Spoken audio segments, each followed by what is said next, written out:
तुम्हारा love love, हमारा love जिहाद. CJP's Love Jihad amendment petition has been allowed by Supreme Court. Now, Love Jihad laws of MP, Madhya Pradesh and Himachal Pradesh will also be included. On February 17th, the Supreme Court bench headed by Chief Justice S.A. Bobde admitted CJP's amendment to its original petition to include the Madhya Pradesh Freedom of Religion Ordinance 2020 and Himachal Pradesh Freedom of Religion Act 2019. What does this mean? To understand this, we have Teesta Chakalwad of Citizens for Justice and Peace with me. Teesta, welcome to National Herald, Navjeevan and Qawmi Awaaz. Please explain to our audience what does this petition mean to begin with? You see, the main issue here is that we have state legislatures passing laws which are fundamentally anti-constitutional. Number one, they are also fundamentally attacking the right to personal liberty and autonomy of a person, the right to freedom of choice of adults, the right to privacy, the right to conscience, whichever religion I want to follow, the right against discrimination, and the several other issues have been raised. जैसे कि मैं बताऊं कि अगर मतलब मेरा संविधान मुझे एक व्यक्तिगत आज़ादी देता है कि मैं जिस तरह जीना चाहूँ, किसी के साथ भी जीना चाहूँ, अगर मेरा 18-21 साल का उम्र हो गई है, तो किसी की मजहब, किसी भी जेंडर, किसी भी जाति के व्यक्ति के साथ मैं रह सकती हूँ, तो ऐसा कैसा हो सकता है कि राज्य के कानून ऐसे बने, वो भी 21वीं सदी में, in the 21st century, which militate against these basic constitutional rights? ये सवाल. और इसीलिए बाकी चीज को भी आप ले लेंगे, आप किसानों के कानून ले सकते हैं, कामगारों के कानून ले सकते हैं. फंडामेंटली जो हमारी सरकारें केंद्र में और ये राज्यों में बैठी हैं, वो बुनियादी स्तर पे संवैधानिक वसूल में विश्वास नहीं रखती. और इसी ये कानून इसको these laws are an example of that. No, इसीलिए ऐसे कानूनों को चुनौती देना बहुत जरूरी है, क्योंकि हम न सिर्फ हमारे व्यक्तिगत आज़ादी के ऊपर एक हमला बर्दाश्त करेंगे अगर हम चैलेंज नहीं देंगे, मगर हम पुलिस और स्टेट को भी वेपनाइज कर रहे हैं. उनको एक अधिकार दे रहे हैं कि हमारे घर के अंदर, हमारे बेडरूम के अंदर आके देखे वो कि हम किसके साथ रह रहे हैं, कैसे रह रहे हैं. ऑलरेडी आप देख रहे हैं कि उत्तर प्रदेश में निक्का हो रहा है, मतलब दो मुसलमानों के बीच में निक्का हो रहा है. वहां पे भी पुलिस हिम्मत करके, ये कानून की हिम्मत करके, वहां पे पूरी रात भर उन्होंने दोनों मियाँ बीवी को पुलिस स्टेशन में रखा. So it is shocking that in the 21st century, when we should be thinking about further broadening the Special Marriages Act of 1954, and the Allahabad High Court has recently, on 12th of January 2021, अभी उन्होंने section 6 और section 7 को read down किया है कि जो public notice का जो मामला है उसको प्रिवेसी के अगर माध्यम से आप देखें तो पब्लिक नोटिस देने की कोई जरूरत नहीं है. एक बार आप पब्लिक नोटिस दे देते हैं, उसके बाद गुंडे हमारे घरों में घुस करके धमकियां देना शुरू कर देते हैं. तो we should be actually talking about broadening the special marriages act, which is a secular law, which is what young people prefer, rather than talking about this kind of laws. तो आप कह रही हैं कि जो स्पेशल मैरिज एक्ट में अभी तक ये एक सिस्टम हुआ करता था कि कोर्ट में एक नोटिस देना पड़ता था, वो नोटिस बाहर लगा रहता था, अगर किसी को कोई आपत्ति हो तो वो घर परिवार में जाकर के बता देते थे, उसको रीड डाउन कर दिया है इलाहाबाद हाई कोर्ट में. तो आप मुझे ये बताइए कि ये इलाहाबाद हाई कोर्ट और उत्तराखंड हाई कोर्ट के दो जजमेंट अपेरेंटली आए हैं जिसमें कुछ तनातनी है, वो क्या है मामला, उसमें क्या डिफरेंस है? नहीं, एक्चुअली दो चीजें हैं. एक तो मतलब इलाहाबाद हाई कोर्ट में काफी गए 3-4-5-6 महीने में काफी जजमेंट्स आए हैं जो व्यक्तिगत आजादी को मजबूत बनाने वाले हैं. जहां तक हिमाचल की बात है, उत्तराखंड से आने से पहले जहां तक हिमाचल की बात है, हिमाचल ने 2019 में ये कानून पारित किया. और वेरी स्ट्रेंजली यही जो कानून हिमाचल ने 2019 में पास किया था, उन्होंने 2006 में भी एक इस तरह का कानून लाया था.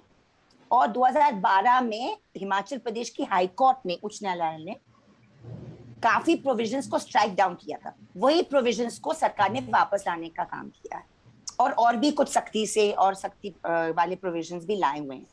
उत्तराखंड में एक प्रॉब्लमैटिक जजमेंट पास हुआ है जो शायद चैलेंज होगा सुप्रीम कोर्ट में.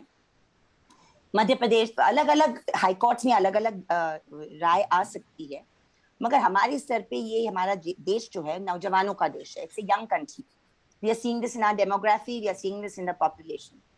And despite the oppressions by the law enforcement and the police and the state, नौजवान जो है वो अपने they are exercising their choices in many cases in different ways. मगर that is very challenging. ये जो व्यवस्था है, जात व्यवस्था है, पेट्रियार्की है, इसके लिए ये बड़ी थ्रेटनिंग बात होती है कि जब नौजवान अपने अपने आज़ादी से अपने अपने डिसीजंस लेते हैं. And that is why in the 21st century this is very worrying. मुझे लगता है कि सुप्रीम कोर्ट में ये जो जर्नी होगी काफी लंबी होगी, मगर बहुत जरूरी है कि हम ये कानून को स्ट्राइक डाउन कर रहा है. तो ये जो आपने ये जो लव जिहाद का एक पूरी बातचीत चल रही है आजकल, ये हम लोगों ने बचपन में सुना भी नहीं था कि लव जिहाद बोल के कोई चीज होती है. तो ये कॉन्सेप्ट आया कहाँ से, और इसको पहले हम लोग इतना नॉन सीरियसली ले रहे थे, अब ये इस पे लॉज बनने शुरू हो गए हैं. तो ये जा कहाँ रहा है, और इसको किस तरह से ये आपने पिटीशन डाला, पर और क्या तरीके हो सकते हैं कि हम इसको समझें और इसको डिकंस्ट्रक्ट करें और इसको चैलेंज करें? नहीं, देखिए, ये जो एक बुनियादी सवाल है, क्योंकि ये लव जिहाद जैसा जो एक फ्रेज ये कानून को लेकर जो इस्तेमाल हो रहा है, वो भी एक मतलब बहुत ही एक न सिर्फ एक घटिया शब्द है. It's very anti minority, it reflects a very anti minority attitude, क्योंकि जिहाद जैसा एक प्रीफिक्स या सफिक्स बार बार हमारे पब्लिक स्फीयर में इस्तेमाल हो रहा है एक पूरे कौम और समुदाय के खिलाफ एक तरह की भावनाएं पैदा करने के लिए. But I want to point out to you कि लॉन्ग बिफोर द वर्ड जिहाद वाज यूज्ड, गुजरात जैसे राज्य में 1997 की बात कर रही हूँ, उस वक्त जिहाद का नाम कभी इस्तेमाल नहीं होता था. जिहाद का नाम तभी इस्तेमाल होना लगा जब बामियान बुद्धा को गिराने का काम तालिबान ने किया. And Taliban actually popularized that term in my view, and then it became easy for the Hindutva right wing here to manipulate it and use it, because that happened in 2001. मगर 1997 में गुजरात में सबसे पहले Gujarat police set up a cell to investigate inter caste and inter community marriages. और जो हस्ती आज convicted है नरोड़ा पाटिया केस में, बाबू बजरंगी, उन्होंने तो एक पूरी संस्था बिठा के रखी थी, नवचेतन ट्रस्ट, जो प्रत्येक लड़कियों जो अपने चॉइस से शादियां दूसरे हिंदू कास्ट से करती थी या दूसरे कम्युनिटी से करती थी, उनको किडनैप करके वापस लाने का काम सारे देश से ये करते थे. So this was well established. There were over 300 petitions pending in the High Court. और ये होते रहा, किसी ने चैलेंज नहीं किया. तो जो आपने सवाल किया है that, क्योंकि let's not forget Baba Saheb Ambedkar's words, और ये वर्ड बहुत इंपॉर्टेंट है जो एनाइलेशन ऑफ कास्ट में उन्होंने लिखे थे, कि जब उन्होंने कहा था कि अगर आपको ये नोशन ऑफ प्योरिटी कि कौन प्योर है कौन इम्प्योर है, कौन अच्छा है कौन गंदा है, कौन साफ है कौन अपवित्र है, समाज से निकालने हैं, तो आपको अंतर जातीय विवाह को प्रमोट करना पड़ेगा. He was very clear on that. And in fact, Maharashtra, Uttarakhand, earlier Uttar Pradesh भी, काफी राज्यों में ऐसे स्कीम्स हैं, आंध्र प्रदेश, तेलंगाना, जो इस तरह की अंतर जातीय विवाह को इंसेंटिव देने का काम करता है. क्योंकि उनको पता है कि अगर हम हमारे समाज को देखें तो ये बड़ा समाज छोटे दिमाग और छोटे दिल वाला समाज है, जो नहीं चाहता ऊपर नीचे, कौन बड़ा कौन छोटा, ये देखते रहता है. So our society and our families do not encourage intercaste relationships. And I think even worse than intercommunal sometimes is intercaste. I mean, last Saturday को भी हमारे संस्था ने कौशल्या से बात की, कौशल्या शंकर से बात की, जिन्होंने अपने मतलब इतने नौजवान पति शौहर को खोया. शंकर जो दलित था, और 2016 में इतनी घटिया तरीके से उनके पेरेंट्स ने उनकी हत्या करवाई. कौशल्या तो कैसे भी बच गई, you know, and she's now become a real voice for such relationships. तो ये तो आप अक्सर देखते रहते हैं इंटर कम्युनिटी मैरिजेस में, इंटर कास्ट मैरिजेस में, और इतनी क्रूरता से हमारा समाज ये सब हिंसा से अपना मुंह फेर लेता है कि ये सिर्फ राज्य और सत्ता की बात नहीं है, हमारे समाज के लिए भी बहुत बड़ा कड़वा सवाल. ये जो नए कानून लाए गए थे अभी, इनके बारे में थोड़ा सा बताइए कि ये आपको क्या आपत्ति है इन कानूनों से? नहीं देखिए, अगर मेरा संविधान जो मेरा मतलब मेरे लिए मेरे देश की अगर अहले किताब है, तो वो कोई धर्म की किताब नहीं है, वो मेरा संविधान। क्योंकि हमारा देश जो बना है, जो स्थापित हुआ है, बहुत मतलब संघर्ष के बाद, राष्ट्रीय आंदोलन के बाद, वो एक सामूहिक कॉम्पोजिट नेशन हो, सामूहिक राष्ट्रवाद पे टिका हुआ है। और मैं मानती हूँ कि बंटवारा विभाजन के बाद भी, वो हिंसा के बाद भी, अगर हमारे जो संविधान सभा में बैठे हुए women and men decided that our country will remain a democratic, secular republic and not be a theocratic state. That was an amazingly pragmatic and plural decision. It is on that basis that the articles of the Constitution, our fundamental rights, directive principles, ये जो हमारे बुनियादी जो वसूल है उसी पे टिके हुए हैं।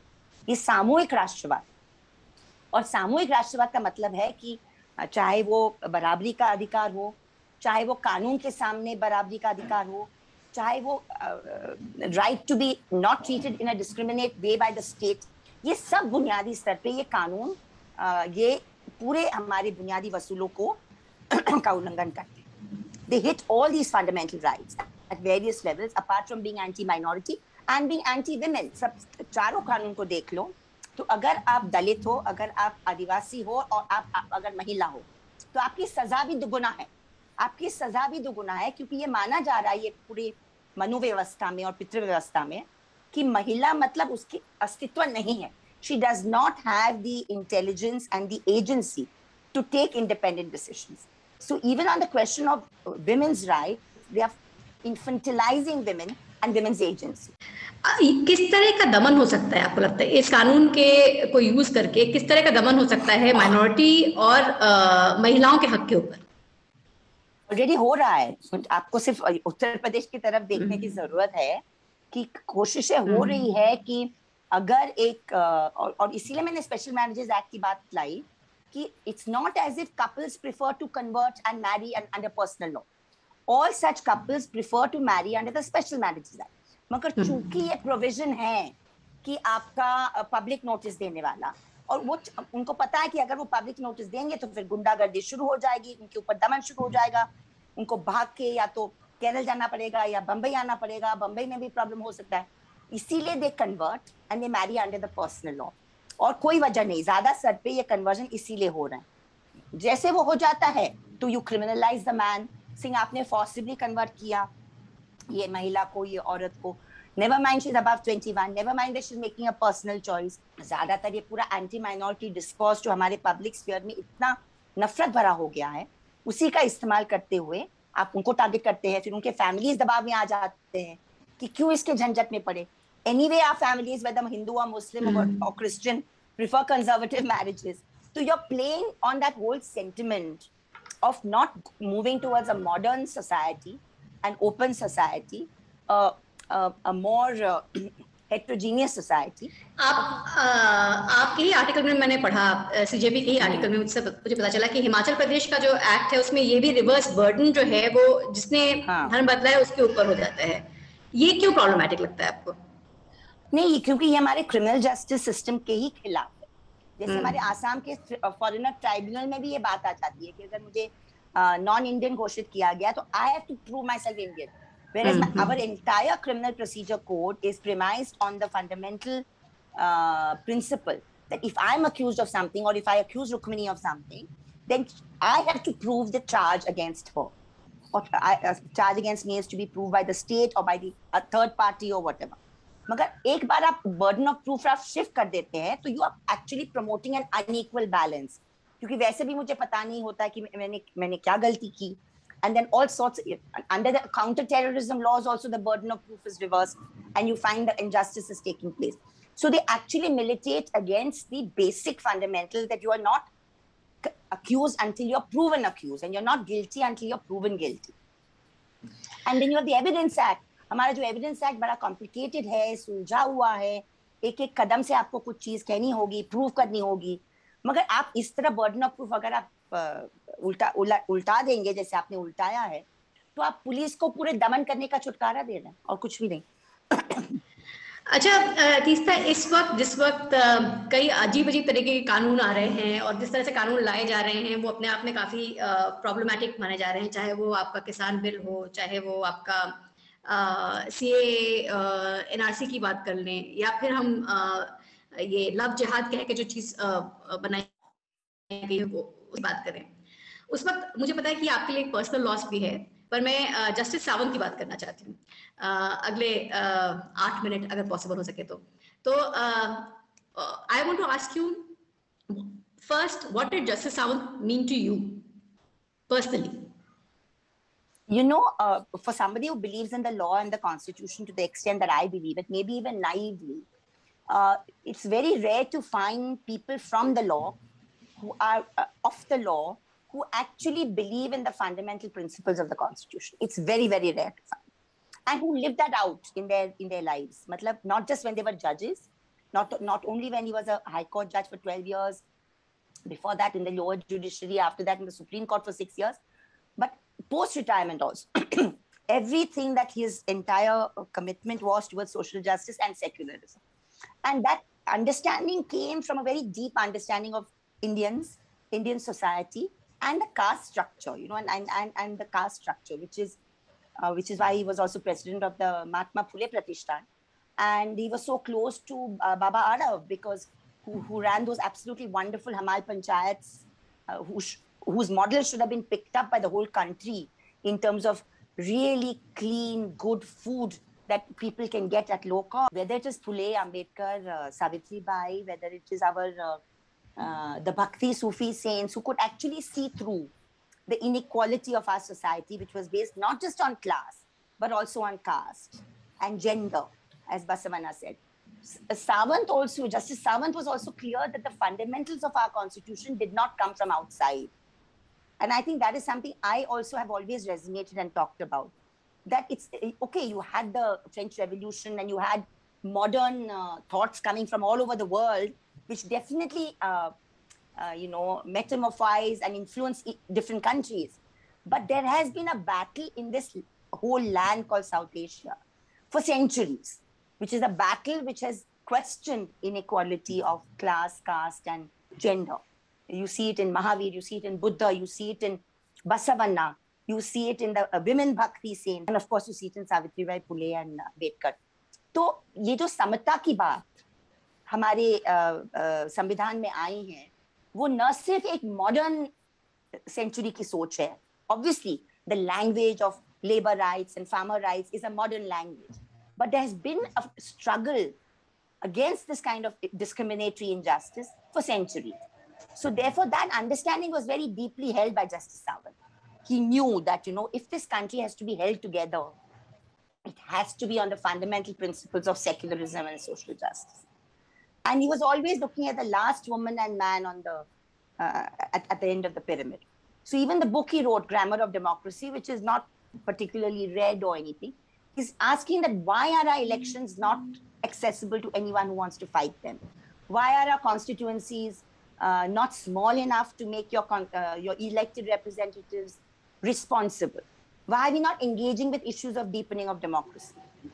These are the questions that bothered him. So he was looking at furthering Indian secularism, socialism, and democracy all the time. And he was of extremely gentle demeanor, but of amazing political courage. Amazing political courage. And when you say that he was of amazing political courage, can you tell us a little more about that to us? Yeah, because it's easy to say, but for people to take a stance against forces that are inimical to the very idea that Baba Adav and Phule, Ambedkar stand for. They might venerate them in terms of puja karte hain, unko sant bana dete hain. But you just have to read Baba Saheb Ambedkar's Annihilation of Caste, and you have to you understand his understanding of Indian society. And why did he on 10th of October 1956 decide to convert to Buddhism? Why? It was a political act.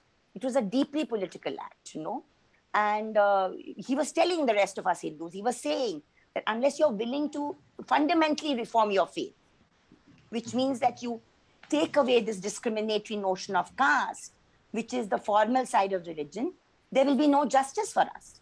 That is the question he was asking. I mean, can you imagine Ambedkar living in the India of today? Of what I read about him was that he was also a leader of the PIL movement in Maharashtra. He apparently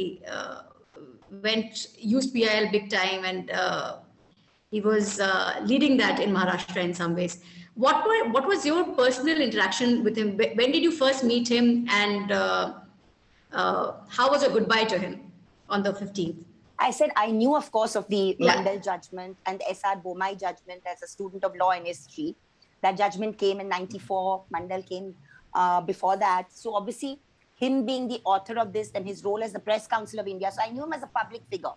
But I really personally got to know him in 19 years ago in the Concerned Citizens Tribunal, Gujarat 2002. He was one of the panel members. And the sheer rigor with which he and Justice Suresh, guided by Justice Krishna Iyer and all the other panel members, examined 18,000 bits of evidence, 18,000 witnesses and brought out the report, was my first experience that, okay, even if you're conducting a people's inquiry, it has to be very thorough. You have to follow procedures. It cannot be a shortcut to anything. So that was the first time. And after that, the association just grew very, very intensely. We spoke very, very often. I met him very often at his residence. He and his wife would always host a lovely meal for me there. And I of course, rushed immediately to the cremation. Moment I heard that his daughters were saying that, yours was the only number he remembered by heart. Because he would call, I'd suddenly get a call wherever I was traveling in India, and I'd get a call on my mobile, and it was him, because he was keeping very unwell for the last 2-3 months, but he was so mentally active. He really wanted to do so many more things. And he constantly felt that we should be doing much more than we are doing. And organizing, he always felt that we were weak at organizing because you needed an organization. What was the farewell? The farewell was just being there with him when we saw him off and being with the whole family, his son, daughter-in-law, daughters, grandchildren, and of course, so many people who came to pay their last respects. And they cut across the whole spectrum, from people in high office, I don't want to name anybody, and people in right from the most downtrodden. So they cut across the entire spectrum. And the two people actually one lost in the last 7-8 months, Justice Suresh and him. And both have been just such inspirations, I mean, you don't get judges like that who, after remitting office, after leaving office, are committed to keeping the constitutional values alive and doing whatever their understanding can give us. And I think it means a lot to activists and to writers and to journalists to have people like that, because you learn every minute from them. You learn so much from them because of the sheer honesty, integrity, and rigor of their vision. Thank you very much. We are running short of time. Otherwise, I had many more questions to go. Yeah. So thank you, Teesta, for joining us, for joining National Herald for this small, short chat. तुम्हारा love, hhamara love, jihad.